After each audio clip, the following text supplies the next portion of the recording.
Due angeli in cielo, Giuliana e la cuginetta Celeste, sono sepolte qui, nel cimitero di Ponte di Piave, una accanto all'altra. Molta la gente che passa a fare loro visita, tra una lacrima e una preghiera, un fiore e un pupazzo, che ricorda la loro innocenza e la loro voglia di correre, di giocare. È un continuo pellegrinaggio in cimitero, famiglie che si fermano a guardare ancora quella foto, quel sorriso.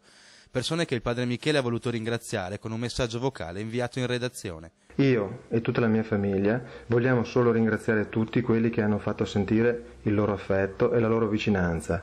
La perdita della figlia e la ricerca della verità, la voglia di capire ciò che è successo, questo è il dolore del padre. E poi il silenzio di chi quella bambina l'ha vista per l'ultima volta, prima che le acque del Monticano la inghiottissero. Al dolore per la perdita di Giuliana si sta aggiungendo quello derivante da quanto emerge in ordine al modo in cui il fatto è avvenuto. Durante i funerali di Giuliana il parroco di Ponte di Piave, don Samuele Facci, aveva espresso la volontà di perdono di Michele Favaro.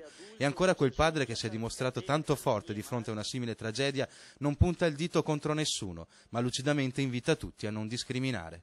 Pregherei tutti di non sentire alcun tipo di rancore nei confronti della comunità di brasiliani in Italia, perché a Giuliana questo non sarebbe piaciuto.